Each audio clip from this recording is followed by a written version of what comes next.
Hello friends, welcome again to my YouTube channel. आज की इस वीडियो में हम बात करेंगे मैनेजरियल इकोनॉमिक्स में से द इलास्टिसिटी ऑफ डिमांड के फर्स्ट पार्ट के बारे में।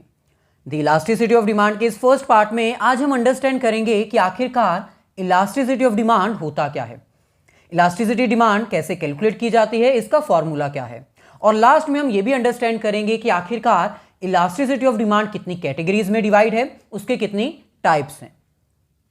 चलिए सबसे पहले हम आज के इस चैप्टर को स्टार्ट करते हैं बेसिक इंट्रोडक्शन से। जैसे कि आपको पता है कि थ्योरी ऑफ डिमांड का चैप्टर हम ऑलरेडी अपलोड कर चुके हैं, और थ्योरी ऑफ डिमांड एक ऐसा चैप्टर था जिसमें हमने ये स्टडी किया था कि आखिरकार प्राइस और डिमांड के बीच में कैसा रिलेशन एग्जिस्ट करता है। और थ्योरी ऑफ डिमांड को रीड करने के बाद हमें पता चल चुका था कि प्राइस और डिमांड के बीच में एक नेगेटिव रिलेशन एग्जिस्ट करता है, यानी अगर किसी प्रोडक्ट का प्राइस बढ़ जाता है तो उसकी डिमांड कम हो जाती है, और दूसरी तरफ अगर किसी प्रोडक्ट का प्राइस कम हो जाता है तो रैशनल कंज्यूमर उसकी डिमांड बढ़ा देता है। यानी प्राइस और डिमांड के बीच में नेगेटिव रिलेशन एग्जिस्ट करता है।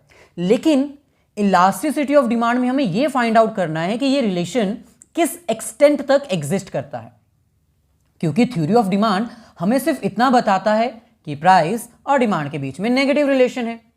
लेकिन क्या थ्योरी ऑफ डिमांड से हमें यह पता चला कि कितने प्रतिशत प्राइस बढ़ने से कितने प्रतिशत डिमांड कम हुई, कितने परसेंट प्राइस कम होने से कितने परसेंट डिमांड बढ़ी? थ्योरी ऑफ डिमांड हमें सिर्फ रिलेशन बताता है कि प्राइस और डिमांड के बीच में नेगेटिव रिलेशन है, लेकिन थ्योरी ऑफ डिमांड हमें बिल्कुल भी ये नहीं बताता कि ये रिलेशन किस एक्सटेंट तक एग्जिस्ट करता है। फॉर एग्जाम्पल, अगर हम कहें कि 10% प्राइस इंक्रीज होने से 50% डिमांड बढ़ गई या कम हो गई, तो ये हमारा कहलाता है percentage, that is elasticity of demand. यानी कितने परसेंट प्राइस बढ़ने से कितने परसेंट डिमांड कम हुई। थ्योरी ऑफ डिमांड हमें सिर्फ इतना बताता है कि अगर प्राइस बढ़ेगा तो डिमांड कम हो जाएगी, लेकिन थ्योरी ऑफ डिमांड हमें यह नहीं बताता कि ये रिलेशन किस एक्सटेंट तक एग्जिस्ट करता है। How much increase in price will leads to how much decrease in demand. अगर हमें यह फाइंड आउट करना है तो हमें डिमांड की इलास्टिसिटी को मेजर करना पड़ेगा। फॉर एग्जाम्पल, अगर हम बात करें प्राइस ऑफ एप्पल की और डिमांड ऑफ एप्पल की, तो हमें यह पता है कि प्राइस और डिमांड के बीच में नेगेटिव रिलेशन एग्जिस्ट करता है। अगर एप्पल का प्राइस इंक्रीज होगा तो एप्पल्स की डिमांड कम हो जाएगी, यानी एक रैशनल कंज्यूमर किसी भी प्रोडक्ट को बाय करने के लिए सबसे पहले प्राइस को ही इंपॉर्टेंस देता है। प्राइस और डिमांड के बीच में नेगेटिव रिलेशन एग्जिस्ट करता है। थ्योरी ऑफ डिमांड की हेल्प से हमने ये तो फाइंड आउट कर लिया कि प्राइस और डिमांड के बीच में कैसा रिलेशन एग्जिस्ट करता है, लेकिन थ्योरी ऑफ डिमांड हमें ये बिल्कुल नहीं बताती कि ये रिलेशन किस एक्सटेंट तक एग्जिस्ट करता है। इलास्टिसिटी ऑफ डिमांड की हेल्प से अब हमें दो चीजें फाइंड आउट करनी है। First is how much change in price leads to how much change in demand, यानी कितने प्रतिशत प्राइस के चेंज होने से कितने प्रतिशत डिमांड में चेंज आता है। यानी प्राइस अगर बढ़ेगा तो ऑब्वियसली डिमांड तो कम होगी ही होगी, प्राइस अगर कम होगा तो ऑब्वियसली डिमांड बढ़ेगी ही बढ़ेगी, लेकिन how much percentage of change in price will leads to how much percentage change in demand, ये फाइंड आउट करने के लिए हमें इलास्टिसिटी ऑफ डिमांड का सहारा लेना पड़ेगा। एक तरफ हमारे पास है थ्योरी ऑफ डिमांड और एक तरफ हमारे पास है इलास्टिसिटी ऑफ डिमांड।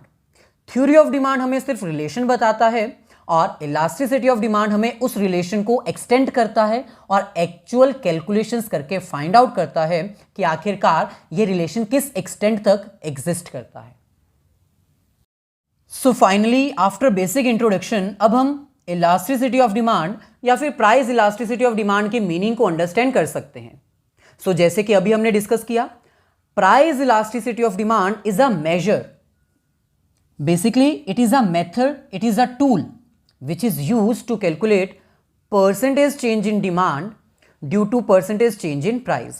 यानी प्राइस इलास्टिसिटी ऑफ डिमांड एक मेथड है एक टूल है, एक न्यूमेरिकली कैलकुलेशंस हैं जिसकी हेल्प से हम ये फाइंड आउट करते हैं, ये कैलकुलेट करते हैं that how much percentage change in demand is affected bye percentage change in price. यानी हमें ये तो पता है कि अगर प्राइस में कोई चेंज आएगा तो डिमांड इफेक्ट होगी, लेकिन कितनी इफेक्ट होगी ये फाइंड आउट करने के लिए हम प्राइस इलास्टिसिटी ऑफ डिमांड के फॉर्मूला को यूज कर सकते हैं। So in short, demand of a product is affected by price. कोई भी प्रोडक्ट हो उसकी डिमांड प्राइस से इफेक्ट होती ही होती है। इसका मतलब हम ये भी कह सकते हैं price of a product always affects it's demand. यानी कोई भी प्रोडक्ट हो अगर उसके प्राइस में चेंज आएगा तो कंज्यूमर की डिमांड कम ज्यादा होगी ही होगी, लेकिन how much, the main question is how much. So elasticity of demand is that measure which will help you to find out how much percentage change in price will leads to how much percentage change in demand। यानी price का कितना प्रतिशत बढ़ने या कम होने से demand का कितना प्रतिशत बढ़ेगा या कम होगा। So in short, price elasticity of demand is that measure, is that tool, is that technique which helps you to find out the percentage change in demand due to percentage change in price। यानी price के change होने से demand पे कितना प्रभाव पड़ा, कितना percentage change हुआ। So price elasticity of demand measures the elasticity of demand. Basically जो प्राइस इलास्टिसिटी ऑफ डिमांड है वो क्या मेजर करती है, डिमांड की इलास्टिसिटी। इलास्टिसिटी का मतलब होता है कोई चीज कितनी इलास्टिक है। अगर मोर इलास्टिक है तो वो ज्यादा फैलेगी, अगर वो कम इलास्टिक है तो वो ज्यादा फैलेगी नहीं। जैसे हम इलास्टिक की एग्जांपल दे सकते हैं, इलास्टिक को अगर हम खींचेंगे तो वो फैलेगा। सो यही हमें डिमांड के साथ फाइंड आउट करना है। प्राइस के चेंज होने से क्या डिमांड में कोई इलास्टिसिटी है? अगर डिमांड तो फैल रही है, ज्यादा चेंज हो रही है, छोटा सा चेंज डिमांड को बहुत ज्यादा इफेक्ट कर रहा है, इसका मतलब प्राइस मोर इलास्टिक है, डिमांड को ज्यादा इफेक्ट करता है। वहीं पर अगर प्राइस चेंज होने पर डिमांड के ऊपर कोई इफेक्ट आ ही नहीं रहा, डिमांड चेंज हो ही नहीं रही या फिर बहुत कम चेंज हो रही है, इसका मतलब डिमांड ज्यादा इलास्टिक नहीं है, हम उसको ज्यादा एक्सपैंड नहीं कर पा रहे हैं। सो इन शॉर्ट, जब हम प्राइस इलास्टिसिटी ऑफ डिमांड की बात करते हैं तो यहां पर हम इलास्टिसिटी ऑफ डिमांड को मेजर करते हैं। सो ये हमारे पास कुछ एग्जांपल्स हैं इलास्टिसिटी ऑफ डिमांड या फिर प्राइस इलास्टिसिटी ऑफ डिमांड के मीनिंग को अंडरस्टैंड करने के लिए। For example, a small change in price leads to huge change in demand. मान लीजिए कि प्राइस में बिल्कुल थोड़ा सा चेंज आता है, लेकिन उस थोड़े से चेंज के कारण कंज्यूमर्स की डिमांड में बहुत ज़्यादा चेंज आ जाता है। इसका मतलब हमारी डिमांड जो है वो मोर इलास्टिक है। प्राइस थोड़ा सा चेंज हुआ, फॉर एग्जांपल ये हमारे पास प्राइस है, प्राइस यहां पर था, यहां पर आ गया, लेकिन डिमांड जो है वो यहां पर थी, वो यहां पर आ गई, मतलब ज़्यादा चेंज आया। अगर प्राइस बढ़ा तो डिमांड कम हो गई, पीछे की तरफ आ गई। सो थोड़ा सा change in a price will leads to a huge change in demand. It means our demand is more elastic. ये ज्यादा इफेक्ट होती है। थोड़े से प्राइस में चेंज की वजह से अगर डिमांड ज्यादा इफेक्ट हो रही है, इसका मतलब हमारी डिमांड मोर इलास्टिक है। वहीं पर अगर हम एक और एग्जांपल लें, a small change in price will leads to small change और no change in demand. It means demand is less elastic. For example, मान लो ये हमारे पास प्राइस है, प्राइस यहां पर था, यहां पर आ गया, वहीं पर डिमांड जो है वो यहां पर थी, यहां पर आ गई। यानी प्राइस के बढ़ने से डिमांड कम हुई, चेंज आया, लेकिन ज़्यादा चेंज नहीं आया इसके कंपैरिजन में। यहां पर डिमांड तो सडनली चेंज हो गई, यानी डिमांड ज़्यादा इलास्टिक है, डिमांड ज़्यादा इफेक्ट हो रही है। यहां पर डिमांड ज़्यादा इफेक्ट नहीं हो रही है, इसलिए डिमांड लेस इलास्टिक है। सो इलास्टिसिटी का मतलब है how much change in price will leads to how much change in demand in regards to percentage. So अगर हम इसको कंक्लूड करें, what is price elasticity of demand. So basically, price elasticity of demand is a method which is used to measure the change in quantity demand due to change in price. यानी price के change होने से quantity demand में कितना change आता है in percentage, उसको हम कहते हैं price elasticity of demand. So price elasticity of demand के मीनिंग को अंडरस्टैंड करने के बाद अब नेक्स्ट कॉन्सेप्ट हमारे पास है फॉर्मूला. जैसे कि मैंने बताया, प्राइस इलास्टिसिटी ऑफ डिमांड एक मेथड है, एक टूल है, एक टेक्निक है जिसकी हेल्प से हम डिमांड की इलास्टिसिटी को मेजर कर सकते हैं.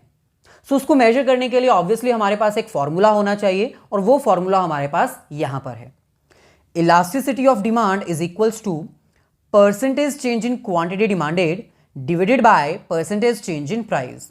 यानी प्राइस के चेंज होने से क्वांटिटी डिमांड में कितना चेंज आ रहा है, अगर हमें यह पता चल जाए तो हमारी इलास्टिसिटी ऑफ डिमांड हम इजीली फाइंड आउट कर सकते हैं. लेकिन इस फॉर्मूला को हमें थोड़ा डिराइव करना पड़ेगा. सो चलिए, elasticity of demand is equals to, first हमारे पास है percentage change in quantity demanded. अब परसेंटेज चेंज फाइंड आउट करने के लिए हमें दो वैल्यूज पता होनी चाहिए. एक हमारे पास है क्वांटिटी ऑफ प्रीवियस ईयर और एक हमारे पास होनी चाहिए क्वांटिटी ऑफ करंट ईयर. क्योंकि क्वांटिटी में चेंज आएगा तभी तो हम परसेंटेज चेंज फाइंड आउट कर पाएंगे. सो प्रीवियस ईयर की क्वांटिटी को हम कह सकते हैं 0 और करंट ईयर की क्वांटिटी को हम कह सकते हैं 1. So percentage change in quantity demand, ये हमारे पास है प्रीवियस ईयर की क्वांटिटी, ये हमारे पास है करंट ईयर की quantity.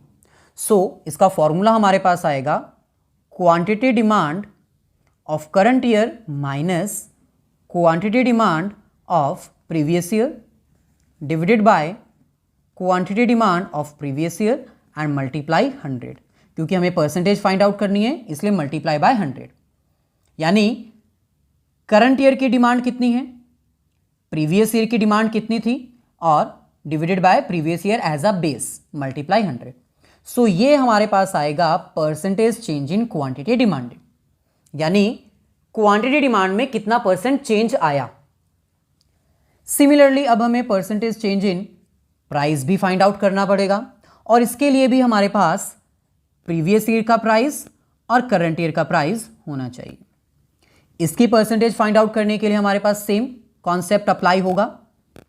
Price of current year minus price of previous year divided by price of previous year multiply by 100. अब यहां पर जो 100 है वो हमारा हो जाएगा कैंसल आउट. तो बची हुई इंफॉर्मेशन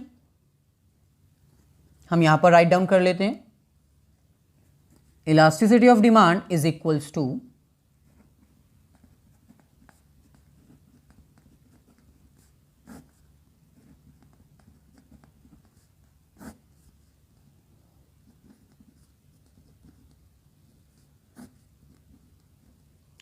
अब अगर हम बात करें परसेंटेज चेंज की, तो आपको पता है चेंज का साइन होता है this triangle. So change in quantity demanded को हम कुछ इस तरह से भी रिप्रेजेंट कर सकते हैं.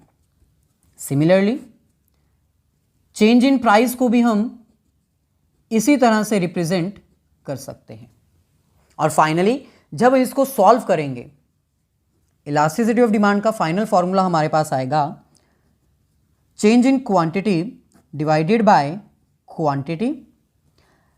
अगर हम इस डिवाइड को मल्टीप्लाई में कन्वर्ट करेंगे तो ये अमाउंट जो है वो रेसिप्रोकल हो जाएंगी, पी ऊपर चला जाएगा और चेंज इन प्राइस नीचे आ जाएगा. इस इक्वेशन को हम कुछ इस प्रकार भी रिकॉर्ड कर सकते हैं, change in quantity over change in price multiply price over quantity. So ये आपका फाइनल आंसर है. एग्जाम में अगर आपको percentage change in quantity demand and percentage change in price already अगर दिया होगा तब तो आपको ये पूरी डेरिवेशन याद करने की जरूरत नहीं है. लेकिन अगर आपको percentage change in quantity demand नहीं दिया, परसेंटेज चेंज इन प्राइस भी नहीं दिया, तो फाइनली आप डेरिवेशन याद कर लीजिए या फिर ये फॉर्मूला याद कर लीजिए। सो चलिए फाइनली अब हम बात करते हैं types of price elasticity of demand, यानी प्राइस इलास्टिसिटी ऑफ डिमांड कितनी कैटेगरीज की हैं, कितनी टाइप्स की हैं। ओवरऑल अगर देखा जाए तो टोटल 5 टाइप्स की प्राइस इलास्टिसिटी ऑफ डिमांड होती है जिसको हम कैलकुलेट कर सकते हैं। First is unitary, second is more than unitary, third is less than unitary, fourth is perfectly elastic demand and the last is perfectly inelastic demand. So इसको हम with the help of examples understand करते हैं। First हमारे पास है unitary, यानी when elasticity of demand is equals to 1। अब आपको पता होना चाहिए इलास्टिसिटी ऑफ डिमांड जो अभी हमने फाइंड आउट की थी फॉर्मूला की हेल्प से, वो इक्वल्स टू 1 कब हो सकती है, जब percentage change in demand and percentage change in quantity demand और प्राइस इक्वल हो। जैसे फॉर एग्जांपल हमारा फॉर्मूला था percentage change in quantity demand divided by percentage change in price. तो मान लो हमारा percentage change in quantity demand है 5% और प्राइस भी 5% ही है, यानी प्राइस 5% से बढ़ा और डिमांड 5% से कम हो गई। इन दैट सिचुएशन हम कह सकते हैं कि हमारी इलास्टिसिटी ऑफ डिमांड 1 है, यूनिटरी है, इक्वल्स टू 1 है। So unitary elasticity means a situation in which elasticity of demand is equals to 1। Under this the percentage change in quantity demand is exactly equals to the percentage change in price, यानी जितने प्रतिशत से price change हुआ है उतने ही प्रतिशत से अगर डिमांड भी चेंज हो तो उसको हम कहते हैं यूनिटरी। अब यहां पर हमारी एग्जांपल के अकॉर्डिंग अगर हम अपना फॉर्मूला अप्लाई करें, इलास्टिसिटी ऑफ डिमांड का अगर हम यहां पर फॉर्मूला अप्लाई करें तो ये हमारे पास है चेंज इन डिमांड। पहले हमारी डिमांड 500 थी, अब वो 550 हो चुकी है। सो 550 माइनस 500। सिमिलरली प्राइस हमारे पास पहले था 90, अब 100 हो चुका है। So 90 minus 100 multiply by price and quantity demanded. So इसको जब हम सॉल्व करेंगे तो ये हमारा 1 आएगा विच इज यूनिटरी। सो जो फॉर्मूला अभी हमने आपको डिराइव करवाया उसी फॉर्मूला की हेल्प से आप इलास्टिसिटी ऑफ डिमांड की जितने भी टाइप्स हैं उनको अंडरस्टैंड कर सकते हैं।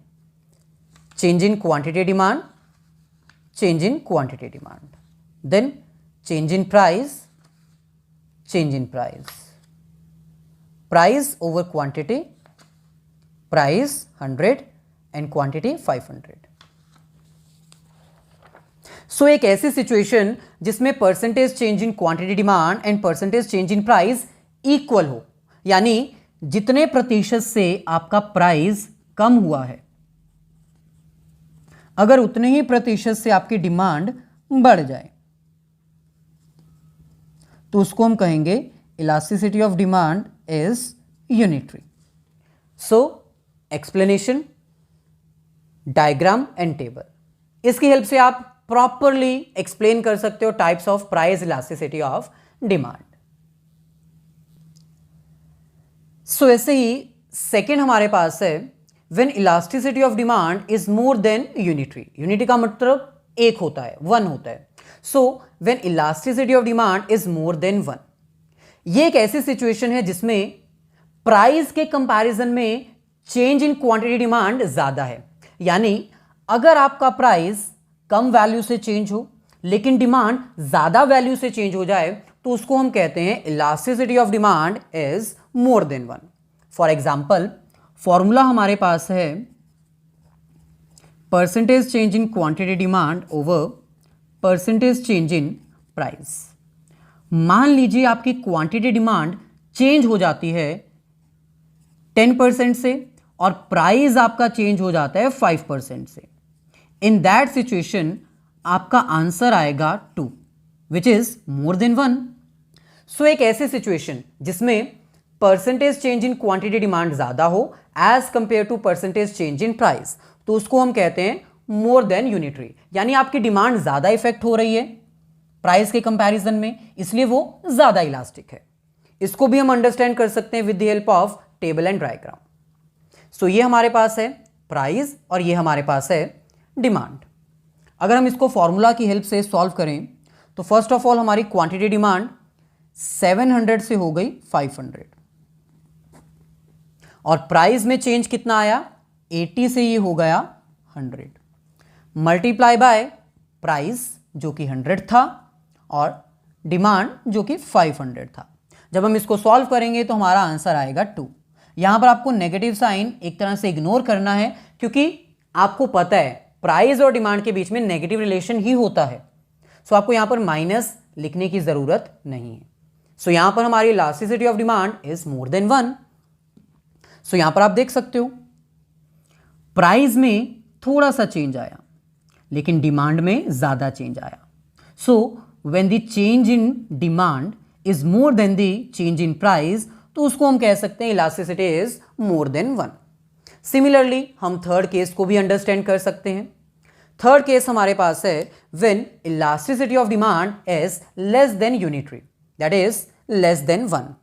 अब ये एक ऐसी सिचुएशन है जहां पर percentage change in quantity demand is less then percentage change in price, यानी प्राइस ज्यादा चेंज होता है लेकिन डिमांड ज्यादा चेंज नहीं होती। फॉर एग्जाम्पल हमारा फॉर्मूला है percentage change in quantity demand over percentage change in price. मान लीजिए आपकी क्वांटिटी डिमांड जो है वो 5% से आपकी चेंज होती है जबकि प्राइस 10% से चेंज होता है। इसका फाइनल आंसर क्या आएगा 0.5 विच इज लेस देन 1। सो एक ऐसी सिचुएशन जहां पर प्राइस के चेंज होने से डिमांड चेंज तो होती है लेकिन ज्यादा चेंज नहीं होती, ज्यादा इफेक्ट नहीं आता। इसको हम टेबल और डायग्राम की हेल्प से अंडरस्टैंड कर सकते हैं। यह आपका एक तरह से होमवर्क है, आपको इस डाटा की हेल्प से elasticity of demand find out करके कमेंट में आंसर बताना है। जिसका आंसर सही होगा उसके कमेंट को हम लाइक जरूर करेंगे।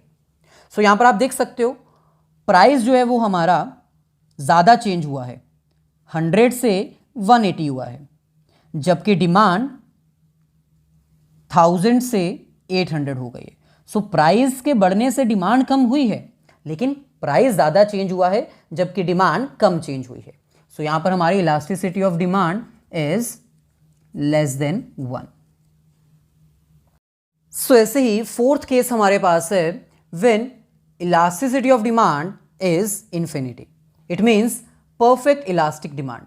बेसिकली ये एक ऐसी सिचुएशन है जहां पर डिमांड तो चेंज हो रही है लेकिन प्राइस चेंज नहीं हो रहा। बेसिकली कुछ प्रोडक्ट्स ऐसे होते हैं जिसका प्राइस गवर्नमेंट के द्वारा फिक्स कर दिया जाता है। जब गवर्नमेंट के द्वारा उनका प्राइस फिक्स कर दिया जाता है तो प्राइस में तो कोई चेंज नहीं आता लेकिन डिमांड कभी बढ़ जाती है कभी कम हो जाती है। पॉपुलेशन बढ़ जाना, डिमांड का बढ़ जाना, कंज्यूमर्स की इनकम कम हो जाना, डिमांड का कम हो जाना। यानी कि एक ऐसा प्रोडक्ट जिसका प्राइस स्टेबल रहता है, प्राइस में कोई चेंज नहीं आता लेकिन डिमांड में चेंजेस आते रहते हैं। इसको हम कहते हैं परफेक्ट इलास्टिक डिमांड या फिर इंफिनिटी डिमांड। फॉर एग्जाम्पल हमारा फॉर्मूला है percentage change in quantity demand over percentage change in price.